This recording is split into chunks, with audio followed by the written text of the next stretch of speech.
Nom d'un clito. Nom d'un clito. Nom d'un clito. Nom d'un clito. Nom d'un clito. Nom d'un clito, le podcast qui se fout des tabous. Une exploration sans filtre ni excuse de la santé sexuelle au féminin et au masculin. Des témoignages intimes, des récits de vie, des interviews d'experts et d'expertes, des conseils et une communauté où ta voix compte. Je suis Céline Guillan, facilitatrice de l'univers Nom d'un clito. Aujourd'hui, c'est avec joie que j'accueille Nelly Guichard, guide intuitive et activatrice énergétique. Nelly accompagne les femmes à se reconnecter à leur intuition et à leur puissance afin de les déployer pleinement. Elle nous partagera son parcours inspirant de sa rencontre avec la maternité à sa mission actuelle. Ensemble, nous explorerons comment se libérer du jugement des autres, assumer ses choix et utiliser la sexualité comme un outil de transformation. Bonjour Nelly et bienvenue dans cette émission. Bonjour Céline, merci de m'accueillir dans ton émission. Je suis vraiment ravie, touchée et surtout honorée de participer et de pouvoir contribuer avec la forme que ça prendra. Je suis très curieuse d'en apprendre encore plus sur qui tu es, quelle est ta manière d'accompagner, qui tu accompagnes et où ça va nous amener aussi. Nom d'un clito. Interview. Nelly, est-ce que tu pourrais nous parler de ton parcours et de ce qui t'a amené à devenir guide intuitive et activatrice énergétique? Je voyais que déjà dans plein de situations de ma vie, il y avait des choses qui n'étaient pas équilibrées, notamment la dernière relation que j'ai eue avant de partir dans un grand voyage était complètement déséquilibrée. Et c'était important pour moi de comprendre, ou en tous les cas d'aller à la recherche de pourquoi je vivais ça et qu'est-ce qui me permettrait en fait de décliner vers quelque chose d'autre, d'ouvrir d'autres possibles.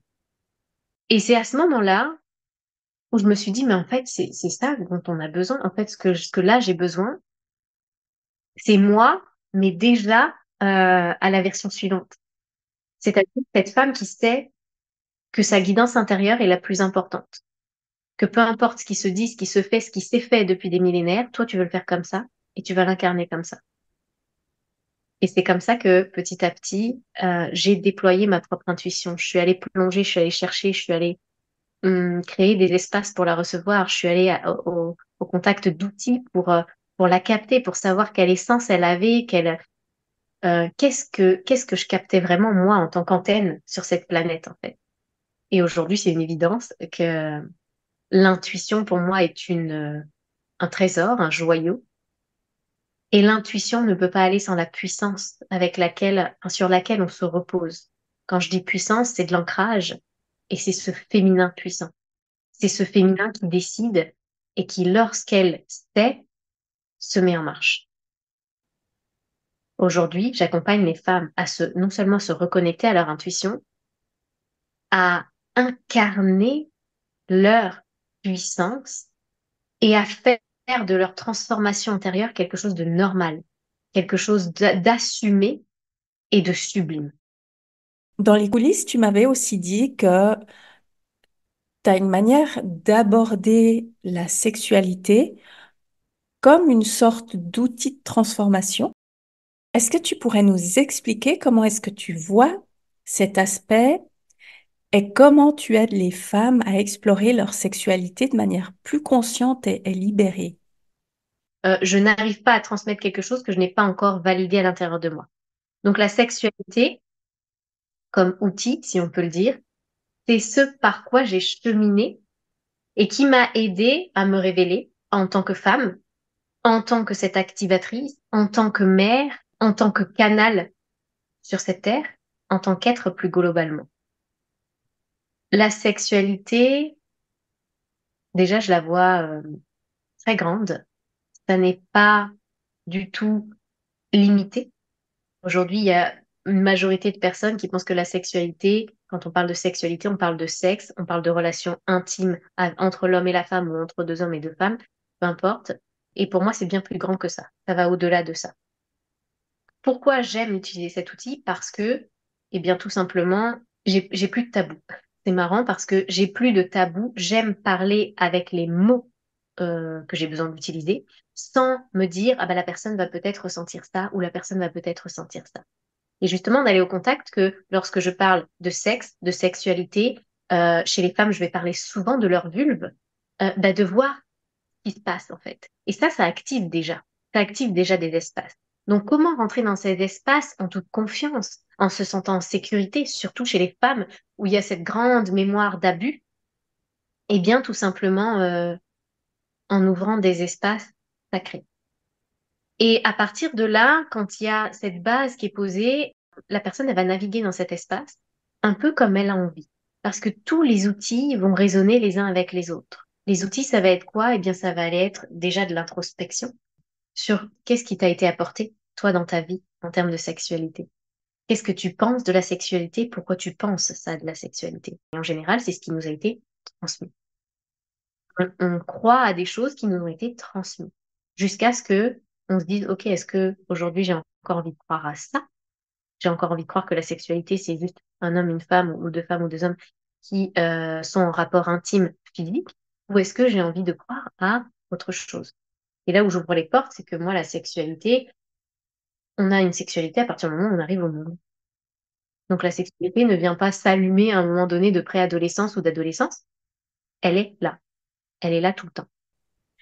Tu dis que on est connecté à la sexualité dans le terme de la naissance et de l'être.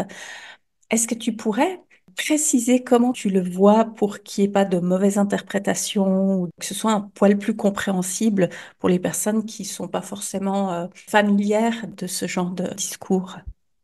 La sexualité, pour moi, c'est pas un mot, même si on entend le mot sexe, qui ne définit que le sexe ou qui ne définit que ce que l'on fait avec son sexe.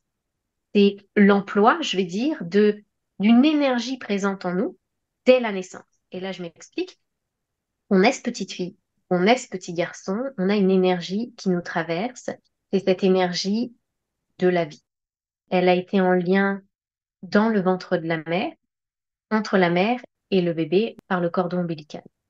Ce lien-là, entre la mère et le bébé, est un lien de vie, est un lien qui comprend aussi l'énergie sexuelle au travers.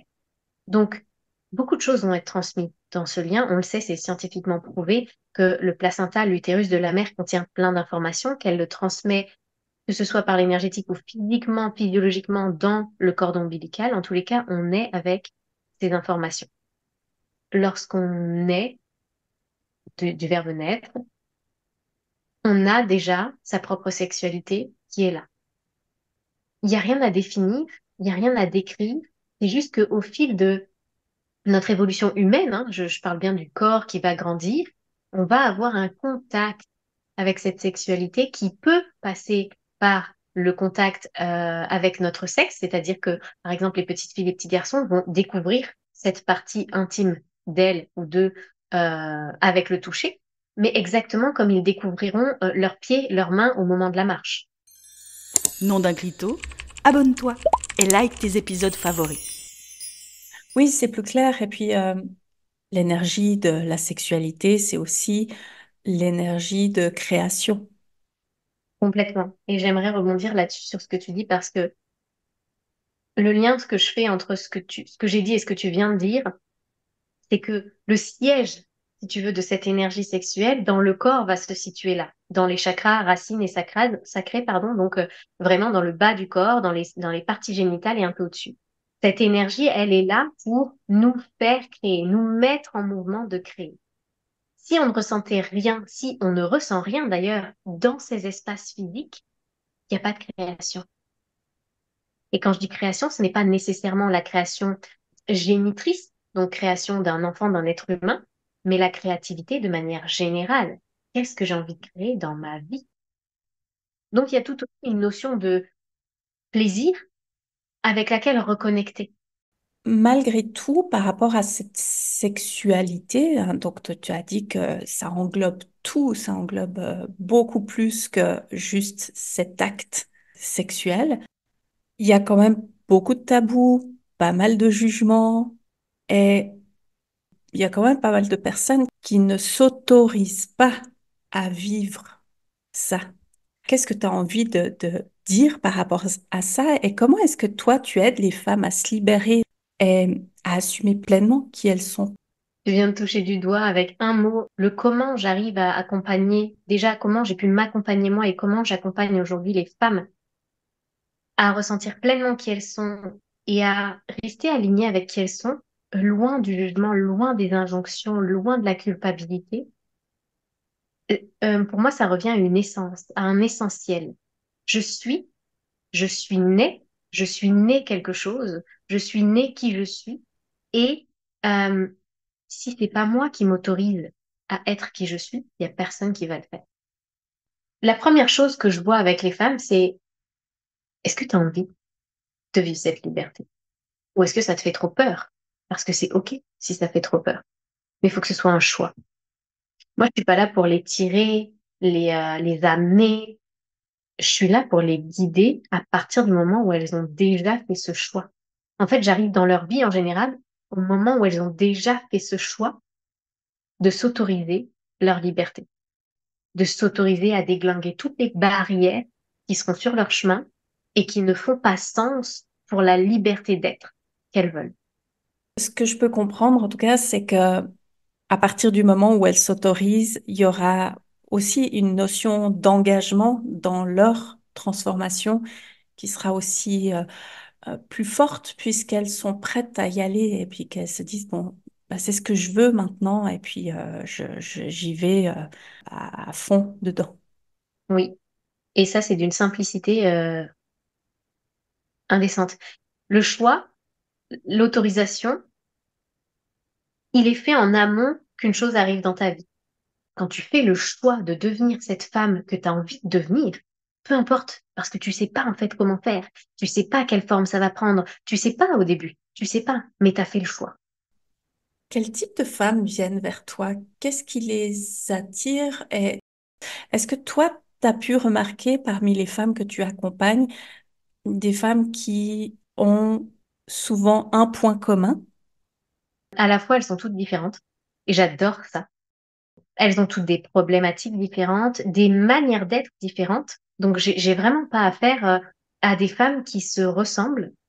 Et le point en commun, il n'est pas du tout dans leur vécu, ce qu'elles cherchent ou ce qu'elles veulent devenir. Ce sont des femmes qui vont me voir comme une muse. Pourquoi? Parce qu'en fait, je vois la muse en chacune d'entre elles. Et il y a quelque chose d'hyper poétique qui me traverse là, mais j'aime les femmes parce que c'est d'une beauté, parce que je retrouve de la sensibilité, de la sensualité, de la puissance dans un corps de femme qui prend une toute autre forme que ce que j'admire chez un homme. Et pour moi, on est tous des muses, on est toutes des déesses. Et quand je peux admirer ça en l'autre, en fait, je crois que je suis déjà le reflet de ce qu'elles cherchent et c'est pour ça qu'elles viennent à moi. Donc elles vont très très vite évoluer et se révéler parce que je leur permets de voir à quel point je les vois déesses, quoi. Oui, ça fait du sens par rapport à ce que tu fais, à activer, puisqu'elle te voit, tu es le reflet de ce qu'elle ne voit pas encore chez elle. Nom d'un clito, le podcast qui se fout des tabous.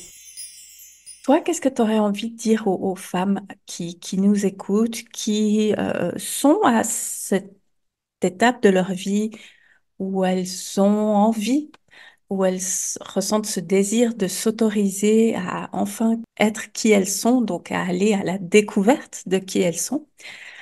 Quel est ton message pour ces femmes pour qu'elles puissent apprendre à se reconnecter à elles-mêmes et à leur puissance intérieure? Alors, j'aime bien utiliser un mot et lorsque je sens que je suis, par exemple, dans le manque ou dans le besoin, je vais revenir à cette notion-là. C'est la notion d'envie. Il n'y a rien qui ne se mettra en marche dans nos vies si on n'a pas envie. Une envie, c'est quelque chose qui est là pour être en vie. Et lorsqu'on peut cheminer avec ces envies, on vient vraiment mettre en marche quelque chose, mettre en marche notre corps, mettre en marche notre énergie, notre champ énergétique pour aller vers ce qui nous fait envie. Et ça, c'est la plus belle chose parce que même lorsque je disais, lorsque je me sens dans le manque ou dans le besoin, et bien en fait, je vais retourner ça et je vais me poser la question, en fait, qu'est-ce que j'ai vraiment envie à ce moment-là? S'il n'y avait pas de besoin, si en fait là, tout allait bien et que j'avais juste envie, j'aurais envie de quoi? Et souvent, il y a des projets qui vont juste s'éteindre parce qu'en fait, c'était pas une envie. Il y a des choses qui vont juste dégager de nos vies. Il y a des relations qui vont partir. Il y a un nettoyage qui est fait et auquel on ne doit pas s'accrocher. La notion de détachement, elle est hyper importante justement à ce moment-là. Quand on est dans le moment où nous, à l'intérieur, on sait qu'on veut aller vers ça. Nous, à l'intérieur, on sait qu'on est appelé à œuvrer avec notre intuition, donc à œuvrer certainement à un niveau plus grand, parce que ça part d'un espace d'envie, d'un espace qui est déjà en vie en nous. Oui, ça me fait penser au grand pourquoi finalement. Qu'est-ce qui nous motive chacun, chacune, et à partir du moment où on peut trouver cet espace, répondre à cette question, qu'est-ce qu'on veut et pourquoi est-ce qu'on le veut vraiment profondément? C'est tellement pas une question facile. C'est d'une simplicité, mais c'est pas facile parce que on n'a pas été connecté à ça. On nous a pas dit, tiens, de quoi tu as envie aujourd'hui? La plupart des gens ne savent pas de quoi ils ont envie. Je discutais d'ailleurs ce week-end avec une femme qui me disait, au moment où j'ai rencontré mon nouveau compagnon et puis qui m'a demandé, tiens, t'as envie de quoi? Ben, en fait, elle s'est braquée. Elle a même commencé à vouloir être en colère en disant, mais quoi, tu me demandes de quoi j'ai envie? Je sais pas, moi, choisis pour moi. C'est quoi cette question? J'ai envie de quoi? Et en fait, ça l'a braquée parce qu'elle ne savait pas. Et donc, ça l'a mis dans une peur monstre de comprendre, de voir, de ressentir qu'elle ne savait pas de quoi elle avait envie, là, si on lui proposait toutes les possibilités. Donc, c'est pas une question facile, mais c'est la première question à se poser. Pour moi, lorsqu'il y a quelque chose vers lequel vous vous lancez, c'est est-ce que j'en ai vraiment envie? Et ça, votre corps, il peut vous le dire. Oui, c'est tellement essentiel. Et pour terminer l'entretien, Nelly, est-ce que tu pourrais nous parler de tes programmes en ligne ou en présentiel que nos auditrices pourraient aller découvrir? Les programmes que je propose aujourd'hui, il y en a trois. Il y a un programme qui s'appelle le programme Activation. C'est vraiment aller à la rencontre de ce channel, de ce canal que nous sommes, apprendre à canaliser. À côté de ça, je canalise encore un programme qui s'appelle les 7 portes de ton existence. Les 7 portes représentent en fait 7 éléments de notre monde physique et énergétique. Ça passe aussi par des clés où on va aller voir un peu plus en profondeur l'intuition, justement, les 5 sens subtils. Il y a tout un tas de connaissances qui sont descendues en moi et auxquelles les femmes vont être en contact. Qu'est-ce que ça va permettre? Eh bien, de revenir à l'origine. Il y a une chose essentielle que j'ai compris ce week-end lors d'un festival qui s'appelle le Festival du mouvement de la réconciliation du féminin et du masculin. On parlait de communication transformative. Et en fait, lorsqu'une personne ne se sent pas écoutée, non seulement elle n'a plus envie d'exprimer ce qu'elle avait envie d'exprimer, mais en plus de ça, elle va complètement perdre l'essence de qui elle est venue exprimer. Et c'est terrible parce que c'est une déconnexion totale jusqu'à ce qu'on y remette de l'écoute. Et même quand on y remet de l'écoute, ça fait vraiment comme trop bizarre, trop puissant, trop fort de se reconnecter à qui je suis. Et c'est pour ça que parfois on reste dans une zone de confort. Et bientôt, dans mon groupe Intuitive Woman Telegram, je vais proposer 10 jours d'activation. On va dire le thème qui s'est dessiné, c'est la déesse. Active ta déesse. Et les femmes peuvent venir dans mon groupe Telegram pour vivre ces 10 jours d'activation. Il va y avoir plus que des activations, évidemment. C'est comme un retour à non seulement comment j'active cette déesse, mais comment je la vis en moi. Comment je fais pour devenir cette déesse de ma vie. C'est vraiment, à mon sens, aller se connecter profondément à soi, à qui on est, et apprendre aussi à honorer qui on est dans le chemin, parce qu'on a tellement tendance à oublier, à pas voir le chemin parcouru, à être complètement voilée par le jugement, parfois le mental qui est bien pratique dans certains cas, puis dans d'autres, bah, il prend quand même pas mal de place et il nous coupe de cette intuition ou de cette puissance personnelle qu'on peut avoir à un moment donné, tu en parlais dans l'entretien, pour retrouver ses propres ressources à soi, ses ressources ne serait-ce que pour savoir de quoi on a besoin, qu'est-ce qu'on a envie de faire, comment j'ai envie de mettre telle ou telle chose en place, et puis de faire confiance à ce qui est là et ce qui a besoin d'être entendu ou d'exprimer. C'est juste, c'est parce que c'est la simple vérité qui a besoin de sortir à ce moment-là. Ouais, oui. Merci pour ça, Céline. J'ai vécu ce week-end de grands moments. Ça a été 2 jours et demi intenses.